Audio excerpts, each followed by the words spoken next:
Bapak Ibu Saudara yang kekasih dalam Kristus Yesus Tuhan kita, selamat bertemu kembali dengan kami HKP Pekarnolog, HKP tertua di luar Pulau Sumatera yang senantiasa setia bersama saudara dalam renungan malam Salam. Dan untuk memulai renungan ini kita berdoa. Pujian terima kasih kami persembahkan bagimu Tuhan, yang memberikan kami nafas kehidupan dan waktu yang sangat indah ini. Karena kami boleh menikmati berkat-Mu, anugerah-Mu sepanjang hari ini. Hingga kami boleh bersama-sama dengan Engkau dalam firman-Mu. Berfirmanlah Bapa, di dalam Kristus kami berdoa. Amin. Saudara-saudara yang kekasih firman Tuhan, untuk kita malam ini, Rabu tanggal 1 Oktober 2025, diambil dari 2 Petrus yang pasal yang pertama, ayat yang pertama hingga ayat yang ke-15, dan ayat pembimbing ayat yang ke-10. Demikian firman Tuhan. Karena itu saudara-saudaraku, berusahalah sungguh-sungguh supaya panggilan dan pilihanmu makin teguh. Sebab jikalau kamu melakukannya, kamu tidak akan pernah tersandung. Saya baca sekali lagi. Karena itu saudara-saudaraku, berusahalah sungguh-sungguh supaya panggilan dan pilihanmu makin teguh. Sebab jikalau kamu melakukannya, kamu tidak akan pernah tersandung. Demikian firman Tuhan. Saudara-saudara yang kekasih dalam Kristus Yesus Tuhan kita, sebagaimana makna dari menjadi orang Kristen adalah dipanggil untuk menjadi saksi yang benar untuk dunia ini. Ketika Yesus memanggil murid-muridnya, dia memanggil dari berbagai latar belakang, pekerjaan, profesi, dan pemahaman. Tetapi diarahkan dan diajak dan ditugaskan untuk memberitakan pemberitaan kerajaan Tuhan. Melalui pemberitaan, melalui pekerjaan, melalui segala sesuatu yang mereka miliki. Karena itu panggilan menjadi saksi-saksi Kristus, sebagaimana Petrus merasa diri telah dipanggil atau menyebut dirinya menjadi hamba Tuhan, hamba Yesus yang dipanggil menjadi saksi, menjadi rasul bagi orang-orang percaya. Bagaimana dia mengarahkan jemaat atau orang-orang Kristen yang pertama di Asia Kecil yang sedang menghadapi masalah, yang sedang menghadapi penganiayaan, pengejaran, atau justru penindasan yang dilakukan oleh pemerintah Romawi yang pada saat itu sedang berkuasa di sekitar Asia Kecil. Karena itu kebebasan, keberadaan orang Kristen seakan-akan menjadi ancaman bagi mereka, bagi pemerintah Romawi. Dengan demikian pemerintah Romawi membuat suatu aturan yang ketat atau aturan yang menekan, tidak memberi kebebasan bagi perkembangan kekristenan pada zaman itu. Itu dapat kita baca mulai dari Kaisar Nero, Domitianus, Trajanus yang begitu luar biasa, hampir menghancurkan, membasmi kekristenan awal. Bukan hanya itu, tetapi juga ada tantangan dari agama-agama setempat, baik dari agama-agama lokal, secara khusus agama-agama yang sedang berkembang pada saat itu di tengah-tengah berdirinya kekristenan. Secara khusus agama Yahudi yang tidak pernah mau menerima Yesus itu sebagai Mesias. Karena itu mereka berusaha bagaimana melenyapkan atau menghancurkan kekristenan itu. Karena itu Rasul Petrus mengajak orang-orang percaya yang pada saat itu jangan pernah ragu memperlihatkan iman percaya, identitas sebagai orang percaya yang telah ditebus oleh Kristus. Walaupun apa yang harus dihadapi, karena perbuatan Tuhan di dalam Yesus itu adalah bukti kasih Tuhan yang tidak bisa dinilai perbuatan yang paling besar sepanjang sejarah kemanusiaan. Karena di dalam Yesus, Tuhan menyediakan pengampunan dosa. Tuhan memberikan jaminan kehidupan, bahwa kehidupan tidak berakhir dalam kematian, tetapi Tuhan menjanjikan kehidupan yang kekal. Karena itu, apapun yang harus dihadapi, di situasi apapun keadaan orang-orang percaya, dia harus bertumbuh, berkembang, tidak semakin mundur. Walaupun banyak tantangan dan godaan, bertumbuh dalam arti bertumbuh dalam kehidupan, cara berpikir, secara khusus dalam iman dan cinta kasih. Kehidupan orang Kristen harus menaburkan atau memberikan yang terbaik bagi segala sesuatu. Kalaupun ada halangan, ada godaan, ada tantangan, bagaimana kehidupan orang Kristen itu senantiasa menyalurkan berkat-berkat melalui talenta, melalui perbuatan, melalui apa yang dia terima dari Tuhan. Apakah karunia untuk berkata-kata, bernubuat kata Paulus, atau juga melayani, dan apa saja yang Tuhan berikan buat kita.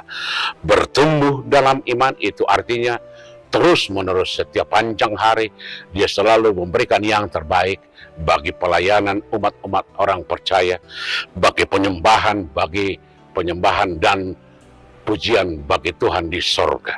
Dan dunia akan semakin mengenal bahwa Tuhan yang telah menderita dan yang telah menyediakan kehidupan kekal itu telah menjadi milik semua orang. Itulah panggilan orang Kristen. Panggilan menjadi bapak orang percaya kepada Abraham dimulai dengan kata-kata, kamu kuberkati agar kamu menjadi berkat. Itu artinya kalau seseorang menerima berkat, dia harus menjadi saluran berkat bagi orang lain. Jangan berhenti atau stagnan pada diri sendiri, tetapi harus menjadi saluran dan berkembang untuk orang-orang di sekitarnya, sehingga dunia di sekitar kita mengenal Tuhan yang penuh berkat, penuh anugerah, penuh sukacita itu. Biarlah kehidupan kita di tengah-tengah zaman yang sedang berubah-ubah ini harus mewarnai, harus memberi makna, dan harus memberi kepastian bagi semua orang. Di tengah-tengah keraguan-raguan, orang Kristen harus tampil memberi keraguan. Di tengah-tengah penderitaan, orang-orang percaya harus berani menjadi penghiburan bagi mereka. Di tengah-tengah keputusasaan, orang Kristen harus memberi pengharapan dan cinta kasih. Dengan demikian Tuhan akan dimuliakan dan dunia akan menjadi tempat Tuhan berkarya. Amin. Kita berdoa. Kami bersyukur Tuhan untuk firman-Mu yang begitu indah, agar kehidupan kami senantiasa tidak berhenti berbuat baik dan selalu bertumbuh di dalam iman, dalam setiap perbuatan, agar kehidupan kami menjadi berkat bagi orang lain. Sebab itulah panggilan menjadi orang percaya. Terima kasih Tuhan. Ampuni kami dari kesalahan kami, dalam Yesus kami berdoa. Amin. Anugerah Tuhan kita Yesus Kristus, kasih setia Allah Bapa, dan persekutuan dengan Roh Kudus kiranya menyertai saudara-saudara sekalian. Amin. Amang indang semua jemaat HKB Bakar Nolong, untuk tanggal 12 Oktober nanti kita akan mengadakan pesta besar, yaitu pesta Kotilon bagi gereja kita. Karena itu perlu pemahaman apa itu pesta Kotilon. Pesta Kotilon adalah salah satu tradisi penting dalam gereja Batak, khususnya di lingkungan Huria Kristen Batak Protestan dan beberapa gereja denominasi Batak. Kata Kotilon berasal dari bahasa Batak yang berarti hasil panen atau buah berkat. Maka pesta Kotilon pada dasarnya adalah perayaan syukur atas berkat Tuhan, khususnya hasil panen dan rezeki yang diberikan sepanjang tahun. Maknanya dapat dipahami dalam beberapa hal. Yang pertama, ungkapan syukur kepada Allah. Pesta Kotilon menjadi wujud nyata pengakuan jemaat bahwa semua hasil kerja, panen, rejeki, dan kehidupan berasal dari Tuhan. Syukur ini diwujudkan dalam ibadah, doa, dan pemberian persembahan. Yang kedua, persembahan hasil terbaik. Dalam Kotilon, jemaat membawa hasil bumi, hasil ternak, atau berkat lain sebagai persembahan. Hal ini melambangkan pengembalian sebagian dari berkat yang sudah Allah berikan, sama seperti tradisi umat Israel mempersembahkan hasil sulung mereka. Yang ketiga, pemeliharaan kebersamaan. Pesta Kotilon biasanya dirayakan dalam suasana meriah, penuh kebersamaan, makan bersama, dan saling berbagi. Artinya, pesta ini tidak hanya bersifat individual, tetapi meneguhkan ikatan sosial dalam jemaat. Yang keempat, pengajaran iman. Lewat Kotilon, jemaat diajar untuk tidak melupakan Tuhan. Di tengah keberhasilan atau kelimpahan, setiap panen atau rezeki bukan semata hasil usaha manusia, tetapi tanda kasih karunia Allah. Yang kelima, solidaritas diakonia. Dalam praktiknya, hasil Kotilon juga bisa dipakai untuk mendukung pelayanan gereja, membantu yang miskin, atau membiayai kebutuhan sosial. Jadi pesta ini mengingatkan bahwa berkat yang diterima bukan hanya untuk diri sendiri, melainkan untuk kesejahteraan bersama. Dengan demikian, makna pesta Kotilon bukan sekedar pesta adat atau tradisi tahunan, tetapi menjadi momentum iman, mengingatkan jemaat bahwa segala sesuatu berasal dari Tuhan. Dan bahwa hidup yang diberkati harus diteruskan dengan rasa syukur, solidaritas, dan pengabdian kepada Allah serta sesama. Saudara-saudara, mari kita bersama-sama mendukung pesta Kotilon ini agar menjadi sukacita bagi Tuhan. Tuhan memberkati kita semua. Amin. Shalom, Hora Sabanginang, Jemaat HGPP Kernolong. Dalam rangka mensyukuri kasih Tuhan, panitia telah menyiapkan serangkaian kegiatan yang bukan hanya mengisi kebersamaan kita, tetapi juga mempererat persaudaraan dan meneguhkan iman kita bersama. Izinkan saya menyampaikan susunan acara perayaan ini. Pertama, pada hari Sabtu 13 September akan dilaksanakan berbagai perlombaan. Kita akan mengadakan perlombaan catur, perlombaan menghias nasi goreng. Kita akan melanjutkan dengan perlombaan karaoke, baik untuk kategori anak-anak maupun orang dewasa. Kedua, pada Sabtu 20 September 2025, kita akan bersama-sama mengadakan ibadah syukur dalam rangka HUT ke-106 HKBP Kernolong. Ketiga, pada Sabtu 4 Oktober, kita akan melaksanakan kegiatan Payas Joro, yaitu pembersihan gereja dan lingkungan sekitar gereja. Keempat, pada Minggu 5 Oktober, di setiap jam ibadah, kita akan merayakan perjamuan kudus. Dan terakhir, sebagai penutup rangkaian kegiatan, pada Minggu 12 Oktober, pukul 08 WIB, kita akan merayakan ibadah puncak sekaligus perayaan Pesta Kotilon.